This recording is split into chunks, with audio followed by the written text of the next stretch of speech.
Hi friends, price యాక్షన్లో అందరికీ స్వాగతం. ఈరోజు మనం వెరీ ఇంట్రెస్టింగ్ టాపిక్ అనేది చెప్పుకోబోతున్నాం. ఎందుకంటే ప్రతి ట్రేడర్ కూడా ఇది తెలుసుకోవాల్సిన అవసరం ఉంది, నెసెసిటీ అనేది ఉంది. అట్ ద సేమ్ టైం ఏంటంటే ఒక విషయం తెలియనంతసేపు ఏంటంటే పెద్ద కొండలాగా పెద్ద భారంగా కూడా అనిపిస్తుంటుంది. తెలిసిన తర్వాత చాలా ఈజీగాను సింపుల్గా కూడా అనిపిస్తుంటుంది. అయితే ఈరోజు టాపిక్ ఆప్షన్స్.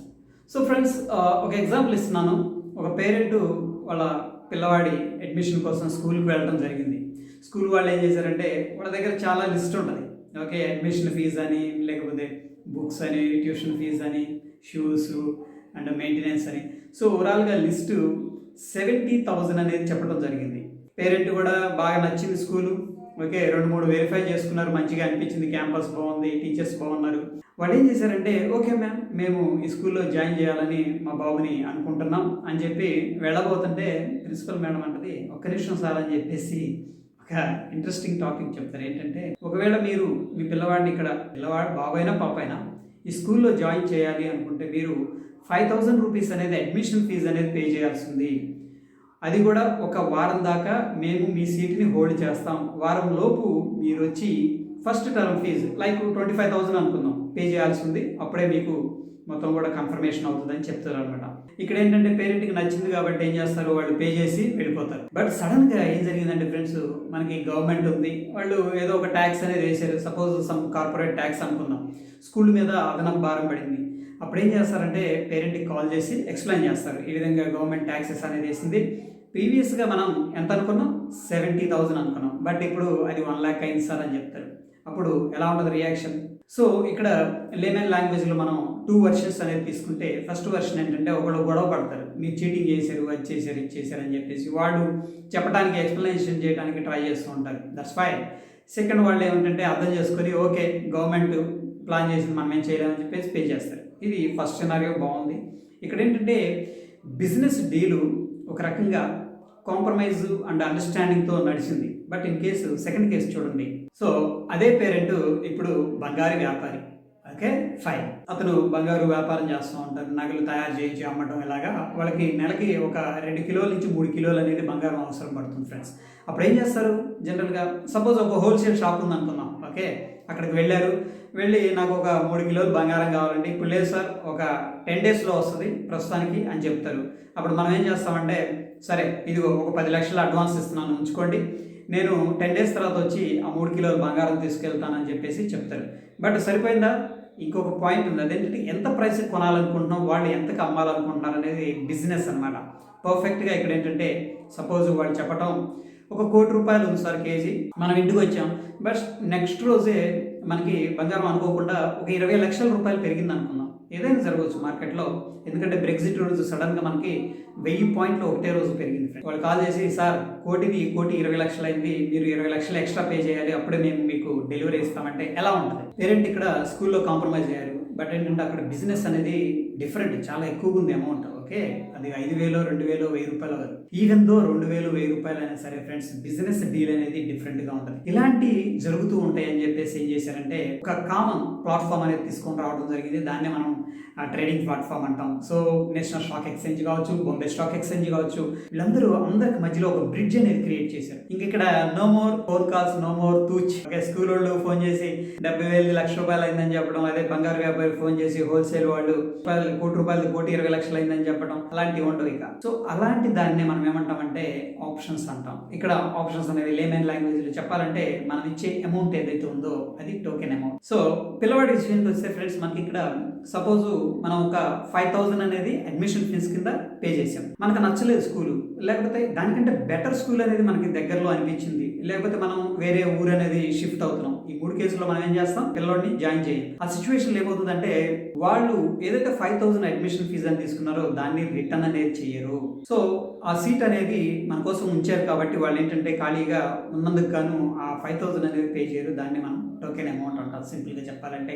అదేవిధంగా బంగారం విషయానికి వచ్చేసరికి మనకి 1 కోటి రూపాయలు అనే దానికి బై చేయడానికి సిద్ధపడ్డాం ఒక కేజీ. బట్ సడన్గా అది 50 lakhs వస్తుంది అనుకో ఫ్రెండ్స్, మనం వెళ్ళి 1 కోటి రూపాయలకు బై చేస్తామా? చెయ్యం, అవసరం లేదు. అట్లాగనే ఆప్షన్ కూడా ఫ్రెండ్స్. ఈరోజు మనం స్టేట్ బ్యాంక్ ఆఫ్ ఇండియా ఎగ్జాంపుల్గా తీసుకుందాం. Suppose state Bank of India 300 దగ్గర ట్రేడింగ్ అనేది అవుతుంది ఫ్రెండ్స్. ఓకేనా, నేనేం చేస్తున్నానంటే 310 రూపాయల దగ్గర దాన్ని బై చేస్తున్నాను. అదేంటి 300 దగ్గర ఉంటే 10 దగ్గర బై చేయటం అంటే చేయొచ్చు ఫ్రెండ్స్. ఓకే. అదేవిధంగా నేను 350 దగ్గర కూడా సెల్ చేయొచ్చు ఫ్రెండ్స్. అదేంటి 300 దగ్గర ఉంటే 350 దగ్గర సెల్ చేయటం చేయొచ్చు. బట్ ఈ రెండిటికి ఏంటంటే మనం ఏదైనా చేయొచ్చు. ఎక్కడైనా బై చేసుకోవచ్చు ఒక స్టాక్‌ని. ఎక్కడైనా మనం సెల్ చేసుకోవచ్చు స్టాక్‌ని. దానికోసం మనం కొంత ప్రీమియం అనేది పే చేస్తాం. దాన్ని మనం కొద్దిగా అడ్వాన్స్ అంటాం. దాన్నే టోకెన్ అమౌంట్ అంటాం. దాన్నే బయానా అంటాం. దాన్నే మనం ప్రీమియం అంటాం. సపోజ్ ఈ కేసులో మనం స్టేట్ బ్యాంక్ ఆఫ్ ఇండియా తీసుకుంటే ఎక్కడ ట్రేడ్ అవుతుంది? 300 దగ్గర ట్రేడింగ్ అనేది అవుతుంది. ఓకే. నేను 310 దగ్గర దీన్ని బై చేశాను. ఎలా బై చేశాను? అప్పుడు వయా ఆప్షన్స్. నేను 310 దగ్గర బై చేయాలి, కానీ నేను మొత్తం ప్రీమియం పే చేయక్కర్లేదు. స్మాల్ అమౌంట్ అడ్వాన్స్గా ఇస్తే సరిపోతుంది. అయితే ఈ ఆప్షన్స్ స్టాక్లో ఎందుకు వచ్చినాయి అనేది చూద్దాం. ముందుగా మనందరికీ స్టాక్స్ అంటే తెలుసు. స్టాక్ అంటే తెలియని వాళ్ళు ఎవరు లేరు. ఇప్పుడేంటంటే ఫ్రెండ్స్, సింపుల్గా చెప్తాను కొత్త వాళ్ళ కోసం. నేను ఒక రెస్టారెంట్ అనేది మెయింటైన్ చేస్తున్నాను. చాలా బాగా బిజినెస్ రన్ అవుతుంది. నాకేమనిపించిందంటే, అరే ఇక్కడ కాకుండా ఇంకా డిఫరెంట్ స్టేట్స్లో డిఫరెంట్ లొకేషన్స్లో మన బ్రాంచెస్ పెడితే ఎలా ఉంటుంది అనిపించింది. ఎందుకంటే మంచి బిజినెస్ బాగుంది, మంచి ఆదాయం వస్తుంది, సక్సెస్ఫుల్గా ఎంప్లాయ్మెంట్ క్రియేట్ అవుతుంది. దెన్ మనం ఏం చేయొచ్చు? వెళ్ళి పెట్టవచ్చు. బట్ ప్రాబ్లం ఒకటి ఉంది కదా, ఏంటి? క్యాపిటల్. డబ్బులు కావాలి కదా మనం ఏం చేయాలన్నా. అందుకోసం మనం ఏం చేస్తాం? Security exchange board of India, SEBI అంటాం. దాని దగ్గరకు వెళ్ళి నాకు ఇంత క్యాపిటల్ అనేది అవసరం ఉంది, నేను ఈ విధంగా వేరే స్టేట్లో నేను బిజినెస్ అనేది పెట్టుకోవాలని ప్లాన్ చేసుకుంటున్నానంటే, సో మీరు ఏ విధంగా హెల్ప్ చేయండి అంటే సెబీ ఏం చేస్తుంది?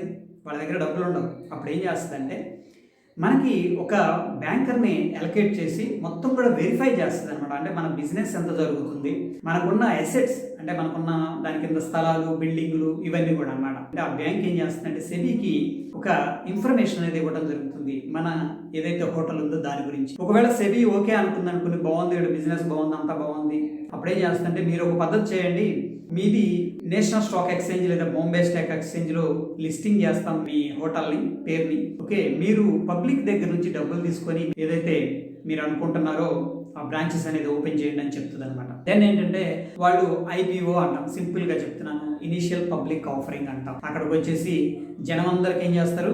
షేర్స్ ఇస్తారు. షేర్స్ ఇచ్చి డబ్బులు తీసుకొని ఆ డబ్బులు ఏంటంటే బిజినెస్ లో పెట్టడం. ఆ విధంగా బిజినెస్ గ్రో అవుతూ ఉన్నప్పుడు అంటే షేర్ వాల్యూ కూడా పెరుగుతుంటుంది. ఎవరైతే ఇన్వెస్ట్ చేసుకున్నారో అంటే ఈ షేర్స్ కొనుక్కున్నారో వాళ్ళకు కూడా ప్రాఫిట్ రావడం అనేది జరుగుతుంది ఫ్రెండ్స్. ఇక్కడ దాకా క్లియర్.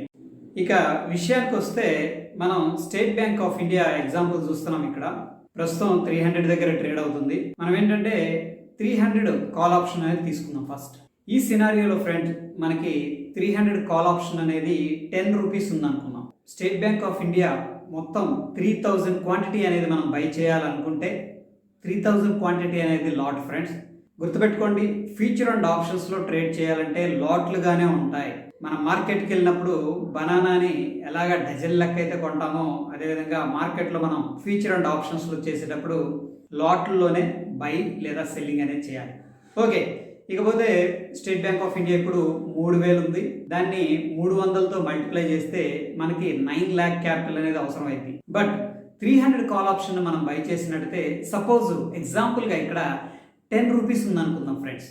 ఓకే, సో 3000 ఇంటూ 10 అంటే 30,000 రూపీస్ అనేది అవసరం అవుతుంది. 30,000 రూపీస్తో మనకి 9 lakh వర్త్ ఉన్న ఒక కాంట్రాక్ట్ అనేది మనకు రావటం అనేది జరుగుతుంది ఫ్రెండ్స్. ఇక్కడ ఇంకొక ఇంపార్టెంట్ పాయింట్ ఉంది. మనం ఏం తెలుసుకున్నాం?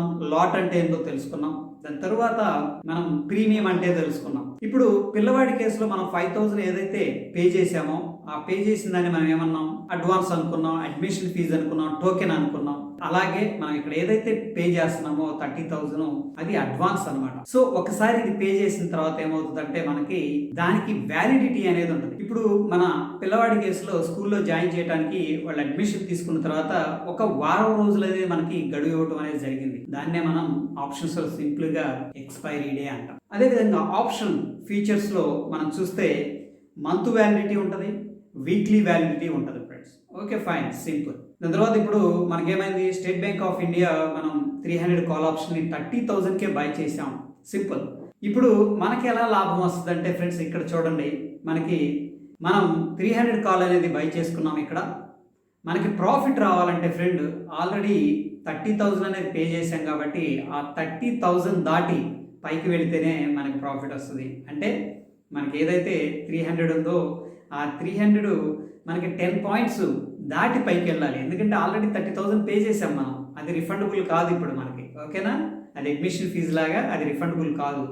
సో అది దాటి పైకి వెళ్ళాలన్నమాట. అంటే మనకి 310 పైన ఎంత మూవ్ అయితే అంత మనకు ప్రాఫిట్ అనేది వస్తుంది.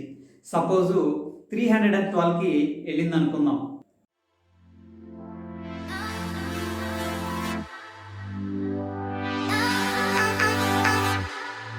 ఇక ప్రాఫిట్ విషయం పక్కన పెడితే ఇప్పుడు సపోజ్ ఫ్రెండ్స్ మనకి స్టేట్ బ్యాంక్ ఆఫ్ ఇండియా 350 రూపాయలకి వెళ్ళింది అనుకుందాం ఈ మంత్.